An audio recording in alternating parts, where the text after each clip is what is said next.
when we're doing fence schools and teaching people how to build fence, we use a rule of brace rails should be 2.5 times actually as long as your fence is tall. And what that does, you've got your brace wire that runs kind of horizontally at an angle. If you build a real short brace rail, it increases the angle of that brace wire, where not only is the fence pulling on your corner post, that brace wire is pulling that post up out of the ground. But if say we're building a 48-inch tall fence, we use a 10-foot piece of pipe or post or something for a brace rail so that it gets the length of that, the angle of that brace wire flatter, so it's not pulling up on that post. And if I build it properly, get my corners 3 foot in the ground, a single H built properly will hold anything a double H will hold without near as much labor or materials.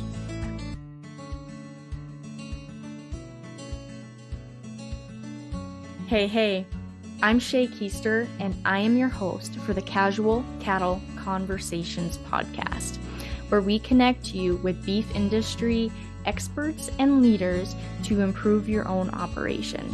Speaking of improving operations, I'd like to personally invite you to attend my monthly RancherMind events. RancherMind events are Q&A calls between cattle producers and industry experts that allow you as the cattle producer to enter a community of people who support and push you to find those improvements and connect with experts who can answer your questions and guide you in the right direction. You can find out more about these events and how to sign up by heading over to my website, casualcattleconversations.com. And while you're there, if you sign up for my newsletter, I'll send you 22 ranch management tips for free that have been shared by the gurus who have been on my show before. Remember, the best way to support podcasts is to share, rate, and review the show so that I know what episodes and content you like and want more of. With that, let's connect you with this week's guest and expert. Well, good morning, buddy. I know we just talked a little bit off of the recording, and it is sure winter out there.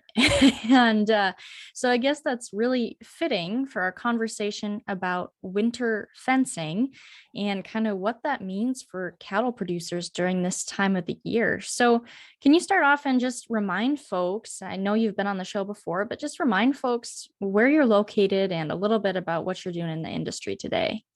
Sure. Located in eastern Kansas, a little small town called Richmond, Kansas. It's a farming ranching community. I work for Gallagher Animal Management, the director of sales, but my wife and I run a small registered Angus cow herd. So not only do we sell the products, we use them in real life and experience all the trials and tribulations of the electric fence industry. Well, awesome. And so with that, just jumping right into the conversation, when we're looking at electric fence and these harsh winter conditions that so many people are experiencing, we're recording this on December 22nd. So much of the Midwest is experiencing blizzards and cold snaps and all of that good, well, not good stuff, bad stuff.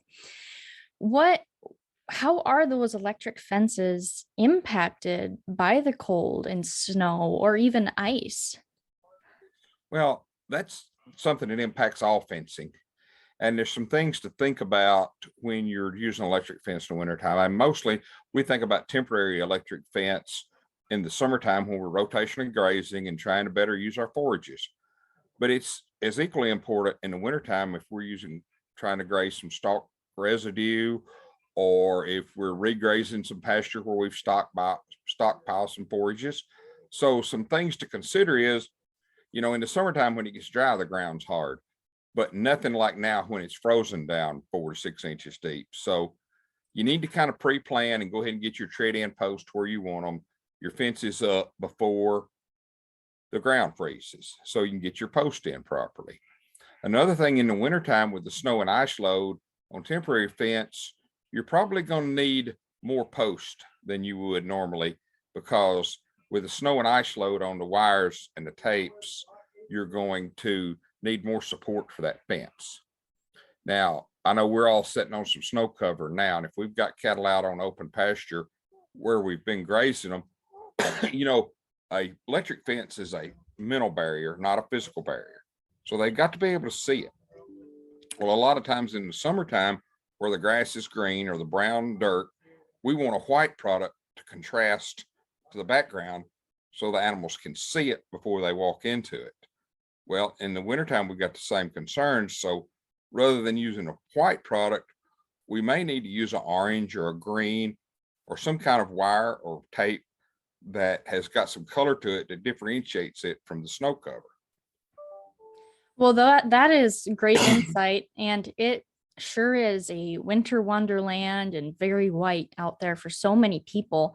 Now, let's talking about the effectiveness of the fence and that charger. How are energizers impacted by this snow and ice? How can they be impacted, and how can that impact their performance? Well, the charger itself, probably the cold weather doesn't affect it as much as long as we keep it protected from any kind of precipitation. I mean, a lot of chargers are made to sit outside, but if we're using solar, we've got to keep that panel cleaned off. The other thing you have to think about is real dry, frozen snow is more of an insulator than it is a conductor. So sometimes cattle stand on 6 inches of powder snow will not get the effective shock they will of standing on the ground.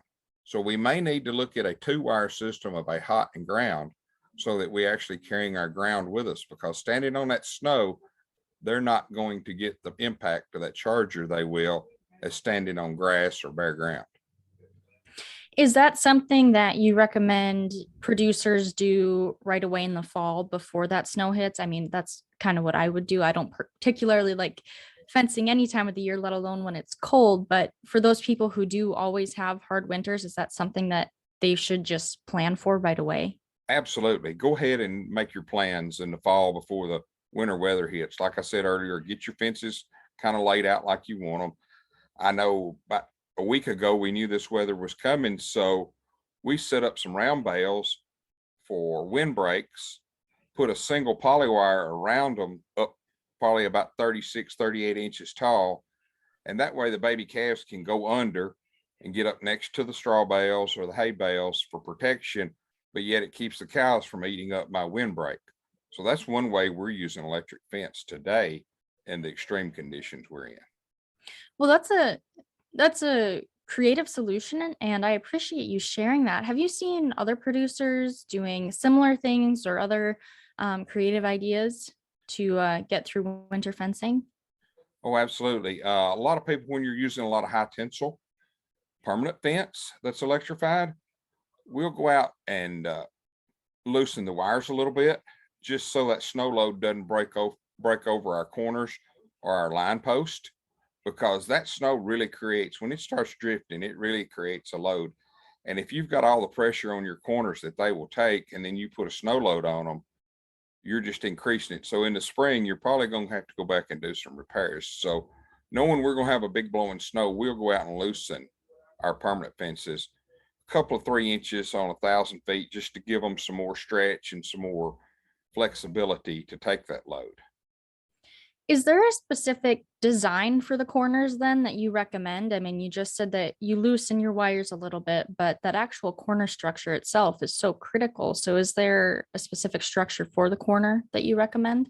Yes, when we're doing fence schools and teaching people how to build fence, we use a rule of brace rails should be 2.5 times actually as long as your fence is tall. And what that does, you've got your brace wire that runs kind of horizontally at an angle. Well, if you build a real short brace rail, it increases the angle of that brace wire, where not only is the fence pulling on your corner post, that brace wire is pulling that post up out of the ground. But if say we're building a 48-inch tall fence, we use a 10-foot piece of pipe or post or something for a brace rail so that it gets the length of that, the angle of that brace wire flatter, so it's not pulling up on that post. And if I build it properly, get my corners 3 foot in the ground, a single H built properly will hold anything a double H will break hold without near as much labor or materials. Okay, so what about insulators. Do producers need to be using different types of insulators in the winter months? What does that look like? Not really a different kind of insulator. I would use an insulator that carries a warranty of some kind. Insulators take a lot of abuse from, deer, pronghorn antelope, the elk crossing fences. So you want a good insulator, because if it fails and you're using pipe corners, you've got a dead short. There's basically two kinds of insulators. You got a pin lock, which actually you put the wire in a slot and drop a pin in behind it.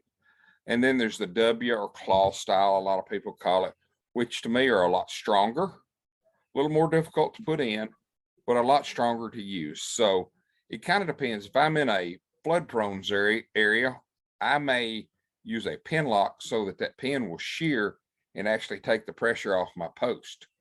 But if I've got a lot of wild animals crossing the fence, I tend to use a claw or a W style insulator just because it's stronger. Awesome. Well, thank you for sharing all that insight. Now, earlier you mentioned grounding and potentially having to switch to a 2-wire system depending on your location. Is there anything that needs to be done differently grounding wise during these winter months to maintain that charge on your fences? Well, if I'm going to use what we call a true hot ground system, I will run one wire from my hot side of my energizer, generally the red terminal, to one wire in my fence. And then the other wire, I will hook to the green ground terminal, which is also where my ground rods are hooked up. And that way it's a true hot ground system. A lot of people want to call a hot ground system where they just have a hot and a neutral. But to get the full effectiveness of a hot ground system, you need to hook your ground wire back into the ground system on your fence energizer.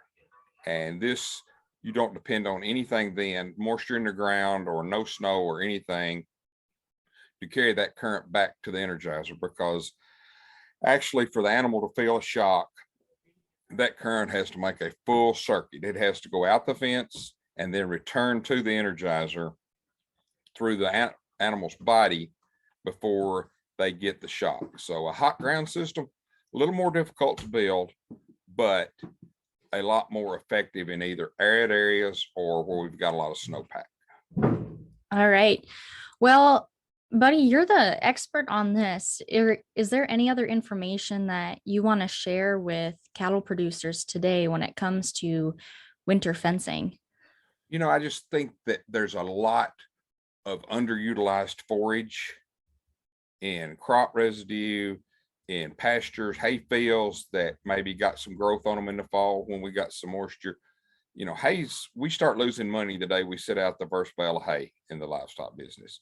So anytime we can go back and let those animals do the harvesting for us, I think just a little pre-planning early in the fall and taking a look and kind of an inventory of what we've got for winter feed that maybe we didn't have to put the time and energy into harvesting and let those animals harvest. I mean, electric fence is pretty cheap per foot, both labor and materials to install. So rather than burning $5 diesel fuel, maybe we need to be letting those cows do some more of the work. Well, that is something that has been talked about on the show before and something experts in many areas have brought up. So I would encourage all producers to think about that more. Thank you, buddy, for joining me on the show today for this quick but very informative episode. I really appreciate your time and sharing your insight with the listeners. Well, thank you. We always enjoy getting the word out and trying to help people do a better job and be more efficient. And that's a wrap on that one, folks. Thank you for tuning in today and joining in on the conversation. Be sure to take this a step further and take the advice you learned and implement it on your operation. If you want to have a conversation about it, head over to my social media and send me a DM by following @CattleConvos and connecting with me there. Have a great day.